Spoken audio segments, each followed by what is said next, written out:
This is our panel on digital commerce. So I'm just going to pass over to Ella, who's one of our journalists for the Media Leader. Ella can introduce her panel. And yeah, enjoy. Thanks, guys. Thanks, Kat. Can everyone hear me okay? Everyone good? So afternoon, thanks for coming to this panel discussion. Will digital commerce reshape advertising as we know it? Which is quite a title.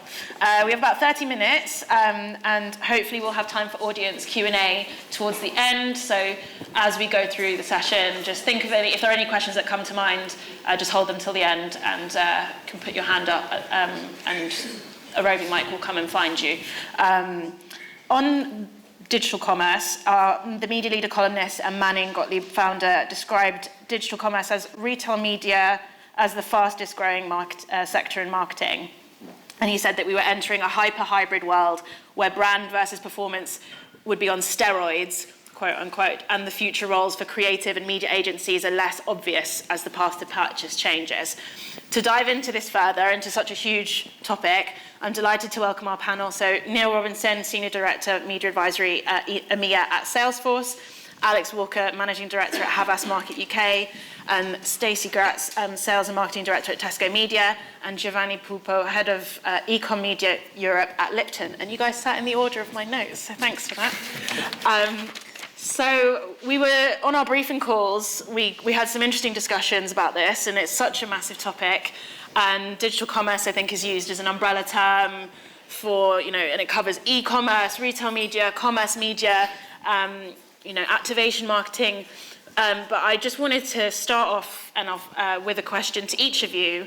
And maybe, Neil, I'll start with you. What one way is digital commerce reshaping media and advertising at the moment as you see it? I'm going to answer with two ways to kick it off like that. Well, clearly it's smarter because you've got transaction data informing better advertising decisions, and I think that's a no-brainer.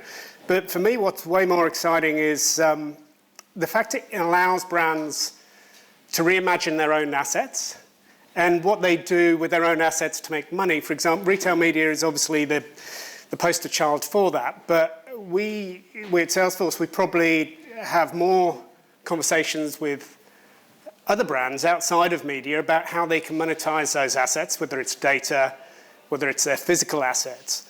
So to answer your question, the one thing, it's basically allowing the whole ecosystem to grow. And I think that's an amazingly interesting time for anyone in advertising. We just heard Uber talk about the context of travel. That could extend to a lot of other brands. So for me, it really excites me that actually the two intersections are coming together. Mm-hmm. So there's a lot of potential there. Yeah.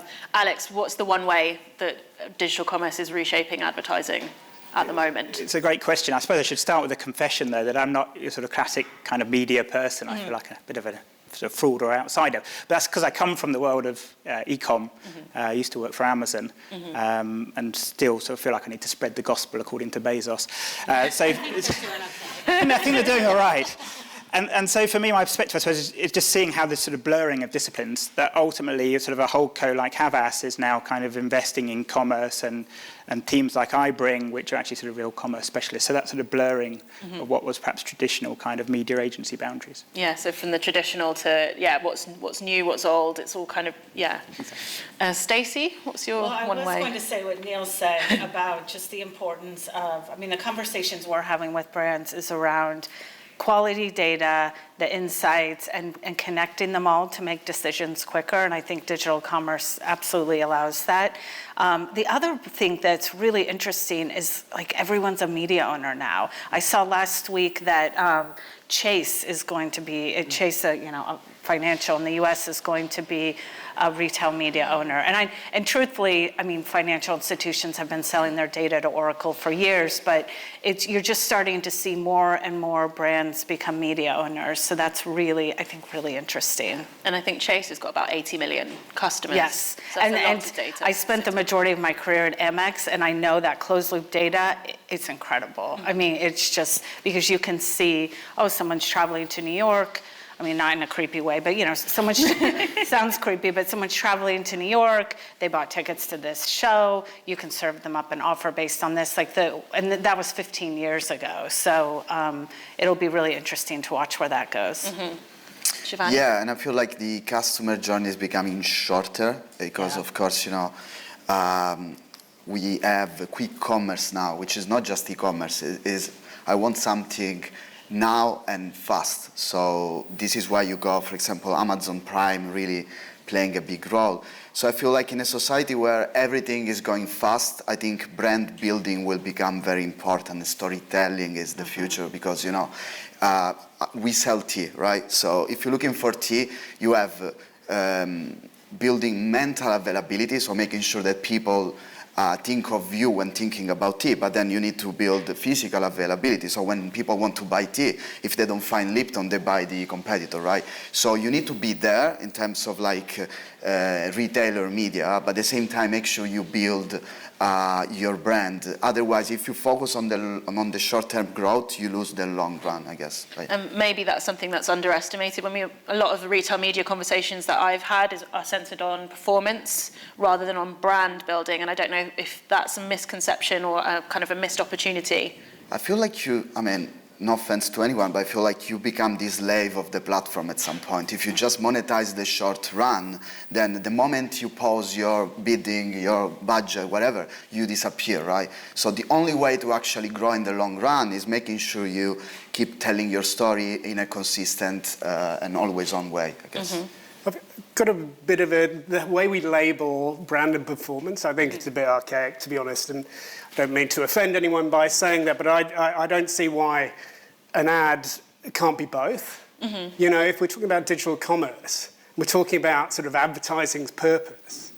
Advertising's purpose is about fueling demand, desire, and commerce is about fueling sort of fulfillment of that. Why can't you have both in a digital environment? I think we're too caught up in, you can tell a great story and allow someone to do something with it in the same way. It's just an ad. Mm-hmm. So I don't know, I'd like to see us maybe get over that argument a little bit and actually talk more about sort of how advertising can work for an outcome. Mm-hmm.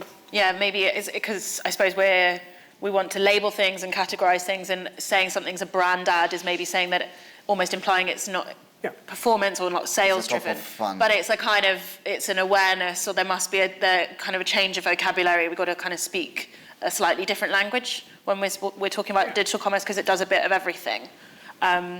And so there is a kind of a shift in thinking for agencies and for brands about how, because TV is really great for brand building, but also now it's shoppable, so it's also good. But then there is that mix, and everything's coming together, as you were saying, Alex. I think we just have to look through the lens of the journeys that our customers are on, or in the case of an agency, our clients' customers are on, and how we support them and create those connected, frictionless experiences. And to your point, it's not, I don't think anything is binary. I know it's very easy for journalists and kind of pundits to sort of try and put things in boxes, and that kind of makes the articles to read. But I think the reality is, for many of us that are e-com operators or in advertising kind of at the coalface, to your point, the retail media, it's not just about dropping the traffic off at the front door.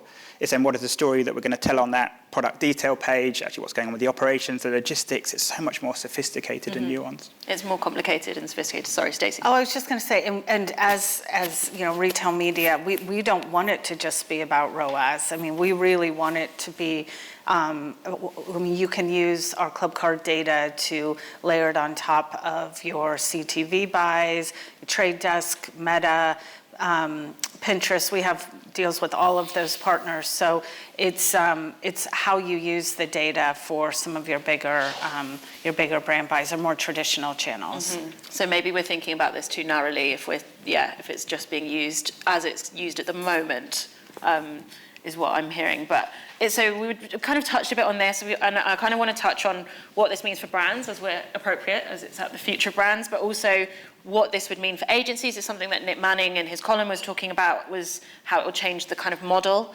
And then also for retailers or now media owners, as retail media owners altogether. I don't know how that term is going to kind of change. But maybe if we start with brands, I don't know if Stacy, we were talking about how brand and e-commerce and performance teams, sorry, we still need the labels for the purpose of the question, work together, learn from each other. How do you see that kind of working together in future? Well, I mean, two years ago, if we were meeting with a client, you would only have the shopper team in the room. And now, 2 years on, when we have client meetings or workshops, you have representation from the brand, the e-com, the shopper, the trade teams. And sometimes they're meeting each other for the first time. I mean, I know I was on the brand side and I bought brand media and I wasn't that connected with the shopper team, to be honest. So I think they're all coming together and we're all learning how to work together. I think it's on the agency side, same thing. In terms of how brands, they should just be open to it and testing and looking at less where the budget pots are sitting, but how can we stitch everything that they're doing together so that we can make better choices around creative sequencing. Like, it's not just about the ROAS. Like, there are a lot of creative decisions we could be making as well, based on the data. And Giovanni, as you know, our LIPTON representative, what would you say, like, that brands need to get change their thinking on digital commerce, or what would your advice be to brands wanting to? Yeah, no, I feel like our job, at least my job, is translate the business objective in media, right? So the business objective is selling more tea, simply, right? And online is one way. But I feel like in media, then you need to translate that and understand that you need to find the right KPI per each phase, right? So of course, ROAS is part of the story, but then you have brand building, and even on retailers, you don't want to just monetize active demand, you want to build it. So I feel like retailers are evolving, right? If you think about it, Tesco media, and we advertise on Tesco, by the way, right?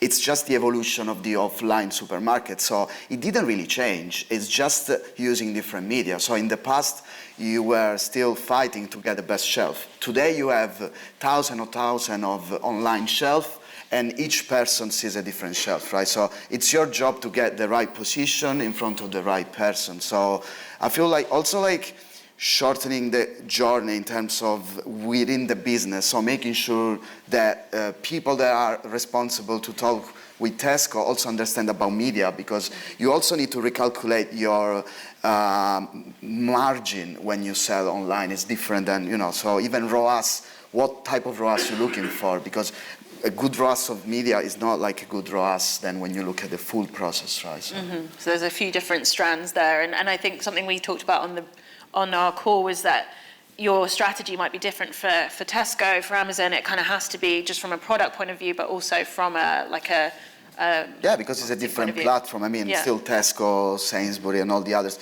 they still new, right? So they evolving. They look like Google ads of like 20 years ago, maybe, right? But they're evolving, and I feel like this is the future, right? Where people are buying online because they want to shorten the journey, so they want something quick, and I think you need to be there. I feel like in the future, if they keep evolving like Amazon is doing in terms of like video ads, so you start telling like the full story on the platform, I think this is great, but let's not forget that you need to build a brand also outside of e-commerce in order to grow e-commerce, because people don't spend time only on, Amazon, but they live outside of that as well. So. Yeah, so we go back to the customer journey, and I think on the agency side, and I know, Alex, you're saying you're not like your typical holdco agency kind of career, but you were saying that Havas market is the kind of the specialist that sits within Havas and kind of consults across different clients, with different needs. That's right. So we are that sort of really strong kind of e-commerce specialist, and we're not just sort of retail media, as I was saying. It's very holistic in terms of the support we bring.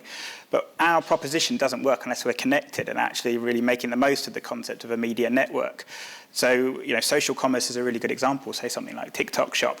The reality is our team can activate commerce really well and talk about commercial kind of outcomes with brands and around margin and so on. But we also need those creative geniuses to produce their content. We need the paid and performance teams to drive that kind of traffic and amplify.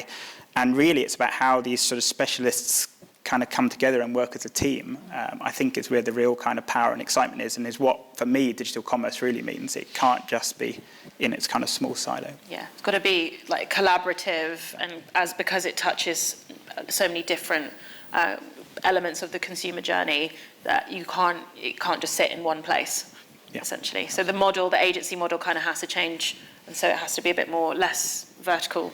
Less vertical and just fundamentally client-centric. I think so many organisations, whether it's in advertising or any other kind of corporation, we get a little bit obsessed about our own kind of internal challenges. But again, in this world of brands and consumers, we have to be taking that more sort of customer-obsessed approach. Again, something I put in my backpack from Amazon. Would you say, I guess, there's always a kind of push and pull between like generalists and specialists, and obviously Havas market is most like e-commerce specialists, but do you think in future like a knowledge of digital commerce is going to be table stakes for like an agency planner or that sort of figure?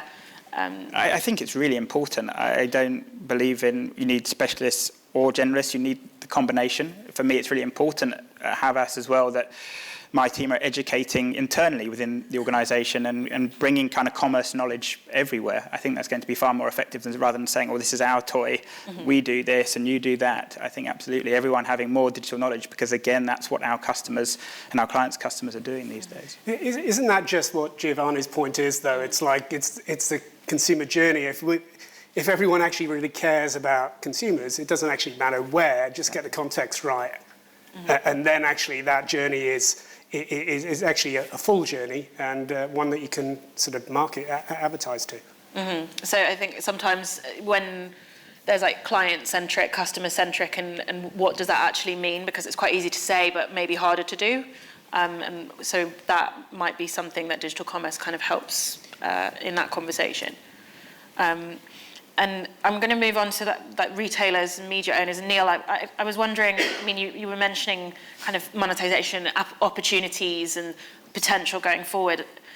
What are the kind of, I suppose, untapped areas, or the kind of, how do retailers and media owners make the most of the opportunities that are out there with digital commerce? I think they're making the most of it right now, but I'm going to sort of dodge the question a little bit and pick up what Stacy said, because any brand now has the capability to actually become a potential media owner, which I think is super exciting. I mean, it's that owned asset monetization, data asset monetization, and that creates an immense amount of power for a brand advertiser who wants to actually take advantage of the context of all those different places. For those who were here earlier to listen to the Uber example, it's a great example, I think, of a new channel that's been created because they had that foresight to actually think about themselves as more than a utility into that space. And those ads, I think, the third KPI was that Paul said was customer benefit. Really, really critical. It wasn't an ad for an ad's sake. It was an ad to actually be complementary to that consumer in that context. And if every brand has that kind of concept of actually, they could actually be really, really powerful platforms, and that ecosystem then gets bigger and bigger. So retail media, banking media, travel media, you know, it goes on and on and on. And we actually are selling more of our sort of media cloud product. Our media cloud product is the thing that helps ad sales teams, you know, sell advertising. We sell more of that to non-traditional media companies than we do to media companies at the moment. And I just think that huge increase in supply in the media ecosystem is going to be really good for brands who take advantage and use all those skills you just talked about. Yeah, and I think the non-endemic or the non-traditional brands is such an interesting conversation. I know Walmart has just launched an offering for non-endemic brands and smaller advertisers to advertise on its portfolio, on its estate.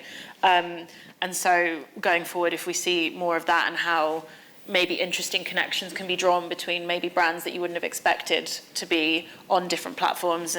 And Stacy, I'm sure that you're seeing this on Tesco. Yeah, absolutely. And I think non-endemic's really interesting. And, you know, when you look at Roundel, Target's retail media platform in the US, almost 50% of their ads are, or at least that's what they said a year ago, are for non-endemic advertisers. So, and I think the majority of those are coming for their off-site offerings, so taking that data. So if you're a travel company and you want to use shopper behavior, the shopper behavior data on when you're doing your buys for television or social, to layer that on top of that is just, I mean, the data is so good. It's recent data, it's not stated, it's actual shopper data. So I think for a non-endemic advertiser, it's really interesting, probably more for off-site than on-site. Mm-hmm. And yeah, because you have so many different kind of places that you could advertise, and that, again, out of home and like in-store and all of these other options. And I wonder, like, obviously with other media owners, say with in other categories, I write about audio and out of home, and there's kind of like the vocabulary of your how it's measured or what you're buying and that sort of thing. How can retailers and media owners like speak the language of brands, or like when you're speaking with brands, like what are the kind of things that are coming up in conversations? Shall I go for that one? Yeah, if you want. Well, standardization. So we work with the IAB and ISBA to make sure that we're getting our formats in a standard, so that we're speaking the same languages. So if you're buying an ad on Amazon or Facebook, you can use those same formats, but then when we talk about ROAS, there's some sort of standardization against all the different owners, media owners, that we're talking about the same thing, because the definitions do vary. So I think standardization is the thing that we're most focused on. I mean, besides measurement, that we're the most focused on. Yeah, and I think IAB Europe published some reports on that as well recently. And that's quite interesting to see how that is also moving, and obviously it's still changing. New formats are coming out all the time. I might shift. I can't really see the clock right now. 8. Okay, yeah, we've got a few more minutes. If we shift to the kind of future side of the question of the conversation, because it is will digital commerce reshape advertising as we know it? I wanted to ask you guys, what do you think? What do you see being the biggest change in this space in the next 12 months, or what one big topic are we going to be talking about if we're on stage this time next year about digital commerce? Giovanni, do you have any thoughts? I feel like, we're already using AI, right? All these advertising platforms have been using AI for the last year, so we're already using it, but I feel like this is going to change the customer journey a lot, because we're moving from people searching on Google to actually platforms telling you what's the best tea for this event at this time of the day for your health conditions as well, right? So I see a future, where, I don't know, like when you go on a website, you want to buy something, AI is already telling you based on your history and based on what you've been doing, what you need. Plus, if you put it together with a voice search, people have been talking about, voice search and assistance for a while now, but if you put the voice search plus the AI, then I think the search engine result page is gonna almost disappear. You're just gonna have 1 or 2 results. Now, how can you optimize, so your SEO, right? How can you optimize to be the first or second result? Then that's the real question, right? Stacy? Yeah, we will definitely be talking about AI. Yeah. But I think we need to also be talking about measurement, and that's a big area of focus, because as money shifts from different platform to platform, I think, especially in retail media, we have to have everything set up properly to be able to have the right measurement and have true omni-channel measurement. And I think as people are moving their budgets, brands are moving their budgets around, they're going to demand that level of measurement that they'd expect from an Amazon, et cetera. So I think we will absolutely be talking about AI. It's no more mobile, it's AI. But I think we should always talk about measurement too, because it's so important. Yeah, and for Alex, what do you think? Yeah, I think for me, just also seeing more shoppable formats. I think people are looking towards sort of Amazon and Tesco and traditional retail media and thinking about out of home. Obviously, sort of screens are so cheap now, so and every retailer is perhaps thinking about how they can monetize their real estate and the footfall. But again, what is that connected commerce piece, rather than just showing kind of a brand ad, but actually how does that kind of activate it all the way through to a purchase? Again, thinking about kind of more traditional media owners, say in TV, what are those shoppable ad formats that are now coming out? And with Prime video ads as well, I think Amazon will be a catalyst for this kind of format as we go forward. Yeah, and I think Vivo's just launched quite a lot of shoppable formats recently, so it is something that is growing all the time. Neil? What would you Yeah, add? well, clearly all of the All of the above. Yeah, absolutely. And if we do project forward, I am very, very confident that it'll be a bigger ecosystem. There'll be more people building sort of networks from their own assets with their data assets. So it's going to be a bigger ecosystem. So the more requirement for standardization around measurement clearly. And hopefully, we're at a time where we can really start prosecuting the longitudinal attribution of brand and performance, despite me not liking that. So there is a causality, there is a relationship there that actually is way more quantified, and therefore you can then start comparing in a standardized way which of the networks working better or worse, or opti-channel measurement, I think you said earlier. A far better ecosystem, better formats, better standardization, better measurement, and more choices for brands in more contextually relevant ways, using that first-party data or that zero-party data to a real benefit. Can I add one? I forgot one. I think when we're talking about AI is also going to help us build better audiences, because we're starting to use it to do propensity modeling that is really interesting, and identifying audiences based on shopper behaviors that a brand never even would have thought to target. So I think that will be really an interesting area to watch as well. So I'm probably we're moving from measurement to prediction in some ways, right? Yeah. Because I think measurement is really an hot More topic leading right now, indicators, because yeah. I think like measurement is important, but sometimes we want to measure too much that we lose, the overall picture. But then I feel like in a world where it's harder to measure in some way, it's easier, it's harder to measure. At the same time, I feel like prediction probably will be the key. A big area to look out for. I'm just going to open it up for questions. If anyone has a question for our panel, if you want to put your hand up. All right, I have Natalie. Lethbridge.